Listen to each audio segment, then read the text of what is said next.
Salut à tous, c'est Guillaume. Aujourd'hui, on se retrouve pour ma toute première vidéo concernant un jeu que j'affectionne tout particulièrement, qui est Steel Division 2, donc qui est un jeu de stratégie en temps réel. Alors, il y a une petite partie quand même Wargame avec le mode Army Générale. On va l'aborder un petit peu plus tard.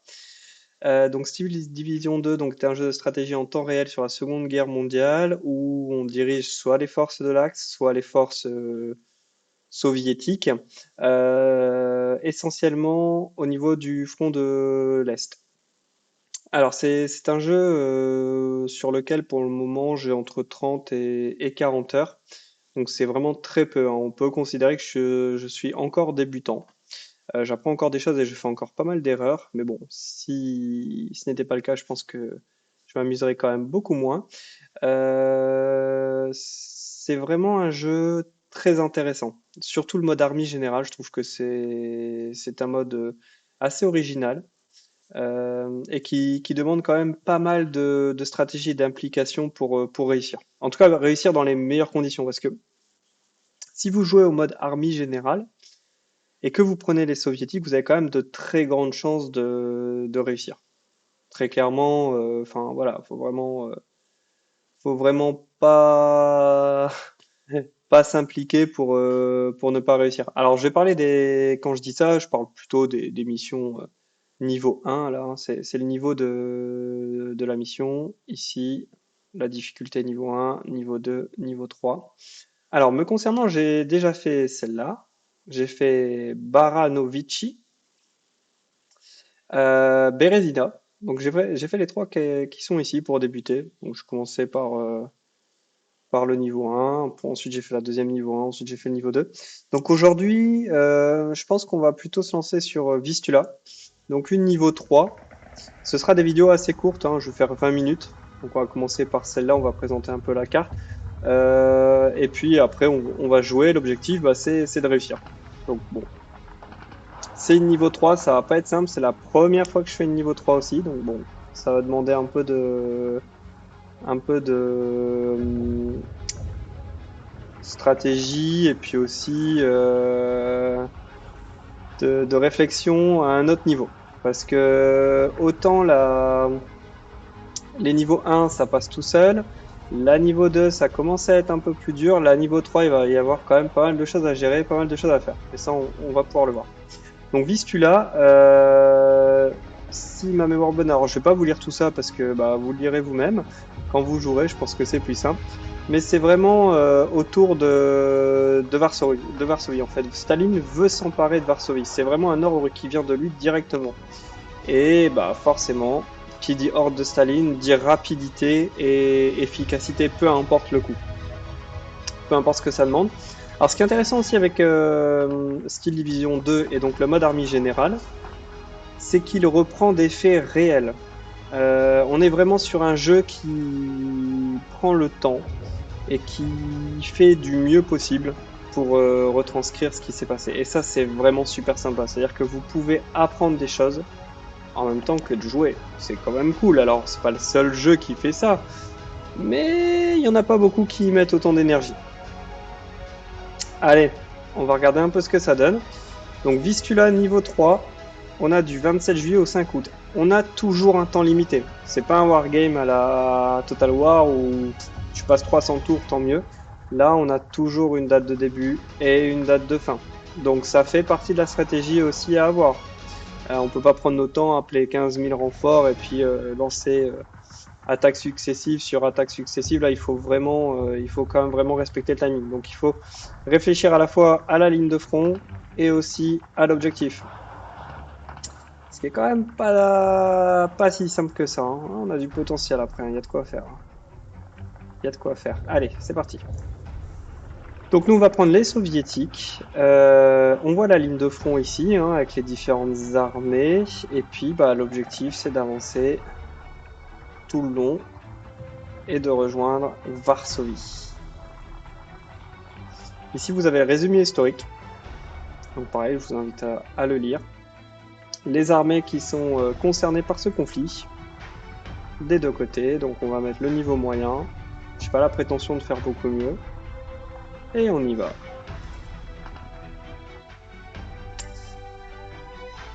Ah, même les images sont sympas. Et c'est vraiment... Je vous laisse la vidéo.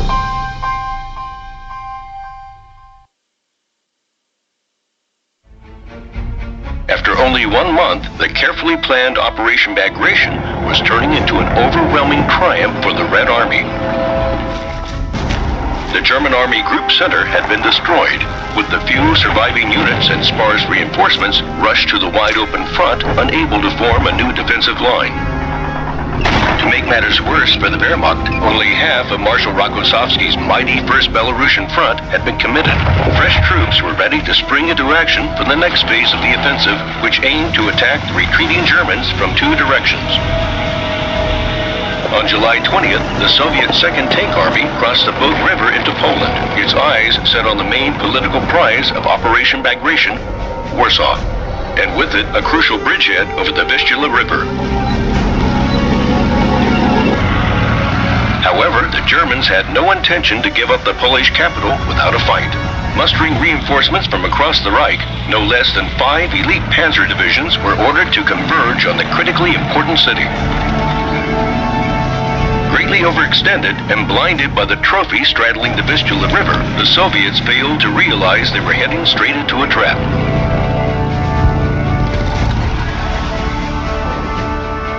Echoing the counteroffensive at Kharkov, a deadly German armored attack was in the making, and at the right time would strike deep into the heart of an overconfident Red Army.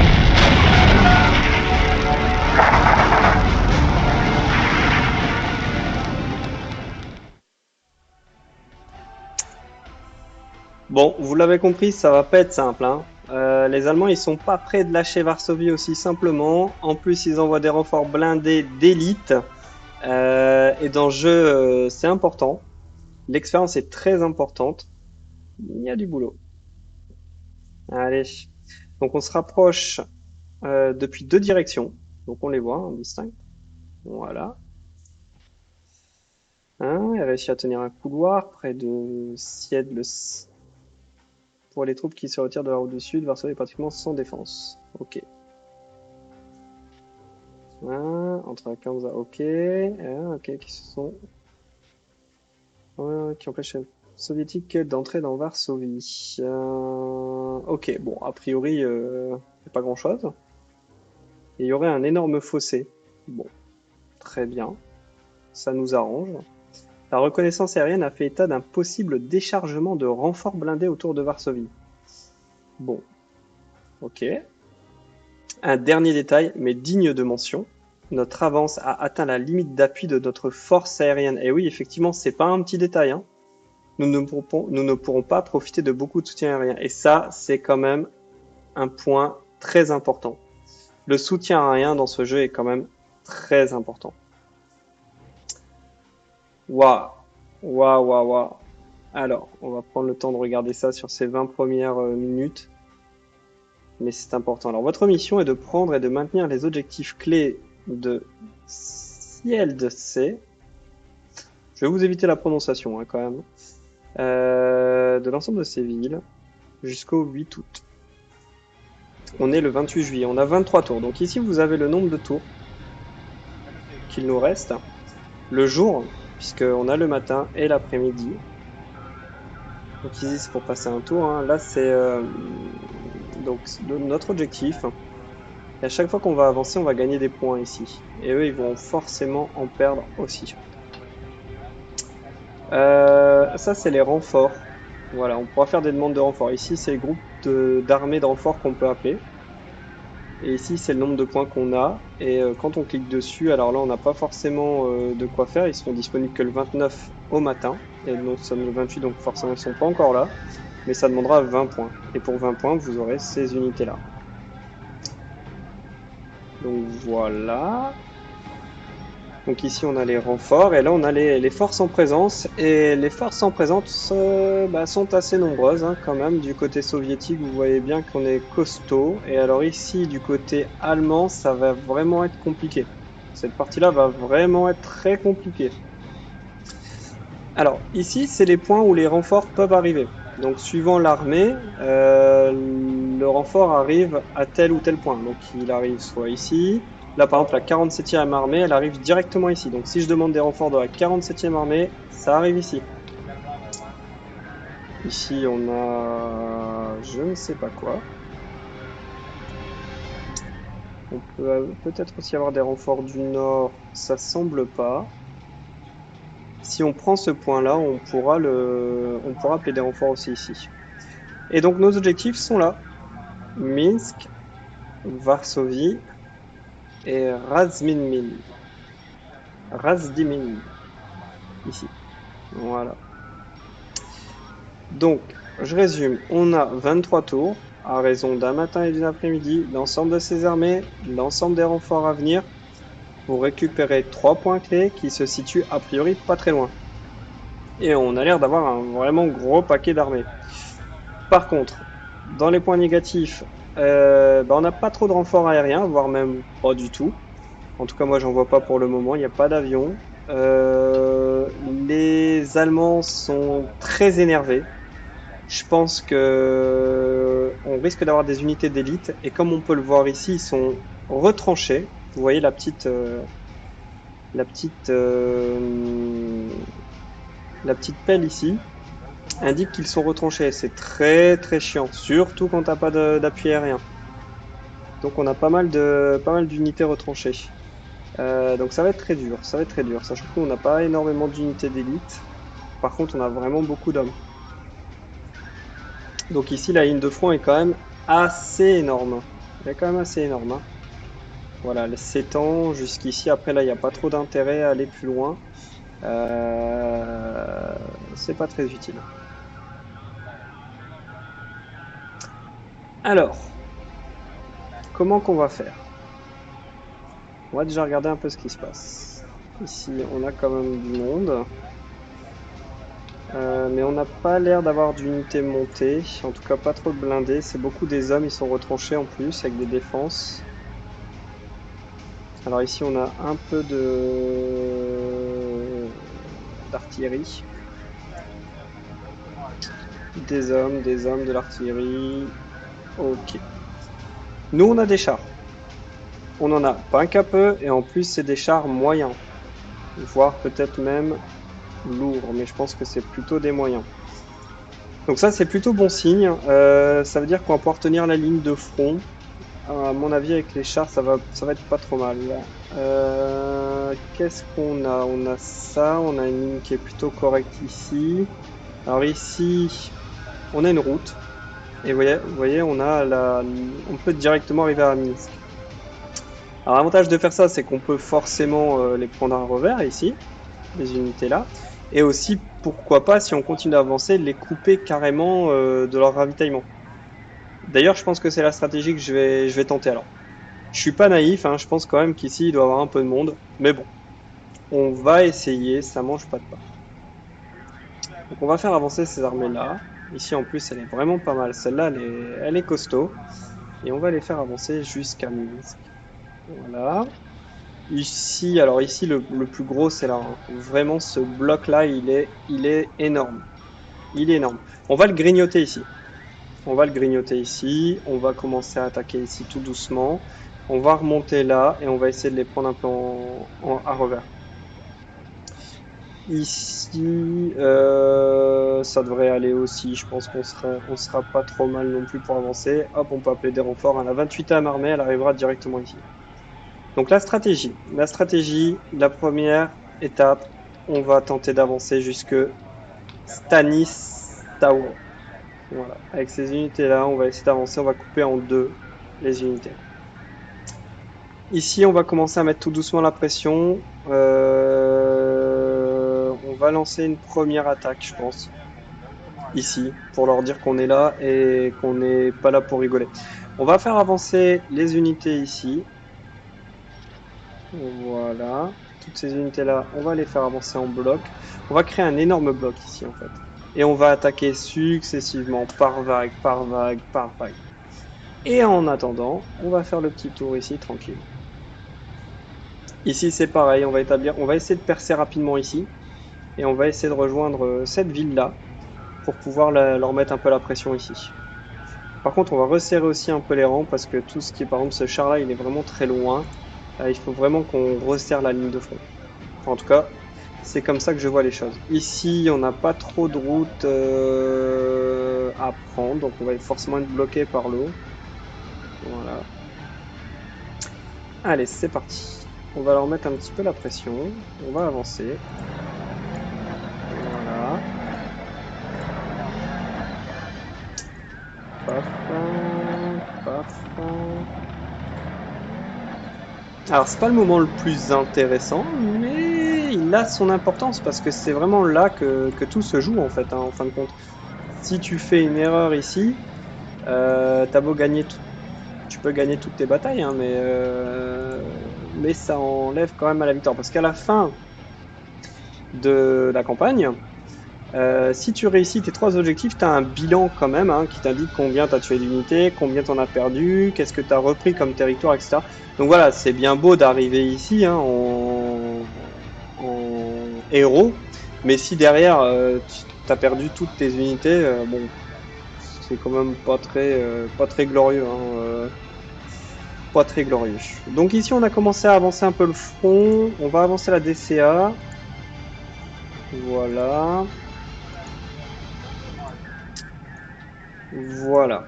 Ici, je vais resserrer aussi un peu les lignes parce que je trouve que c'est trop éloigné. Voilà. Hop là.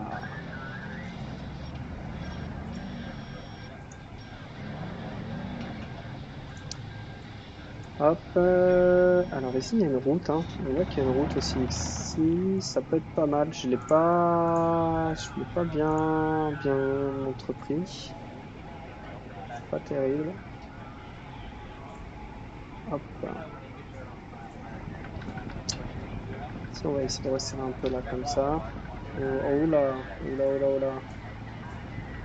Bon, on voit, il y a du monde un peu partout. Hein. Ça va pas être une partie de plaisir. Hein.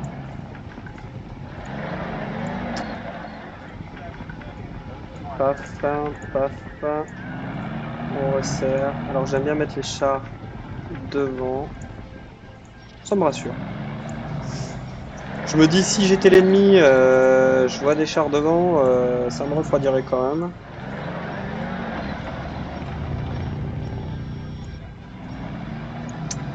Voilà, donc à la manière d'un Total War, hein, on déplace ces unités vraiment sur le champ. Alors quand elles sont grisées, elles ne sont pas opérationnelles, ni pour défendre, ni pour attaquer. Bon, voilà. Éviter de trop les déplacer d'un coup, sauf si elles sont très loin, comme là, on peut se permettre d'user de l'ensemble des points de déplacement. Parce que comme vous l'avez vu, hein, ici on a les points de déplacement. Hein. Comme vous l'avez vu ou pas, mais maintenant vous le savez. Puisque c'est limité, mais bon, ça c'est assez classique dans ce type de jeu, on est assez limité.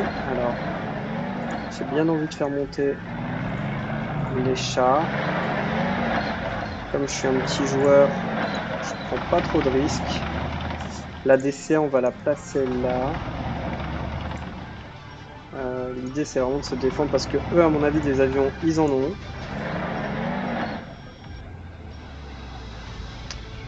Paf.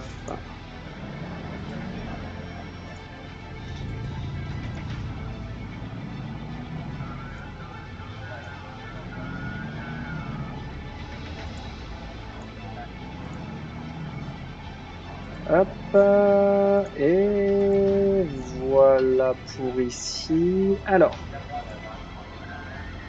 on va se la tenter direct. Hein. De toute façon, c'est fait pour. Ben voilà, Mince est libre. On va aller se positionner là-bas tranquillement. Donc on a pris un premier objectif, hein, ce qui nous vaut quand même 1000 points, et donc forcément 3000 pour l'ennemi. C'est pas plus compliqué que ça pour cette bataille. Donc on va pouvoir les piéger assez facilement.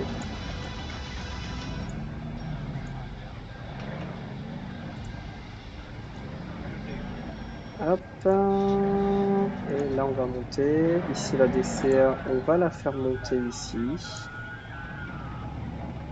Voilà. Bon.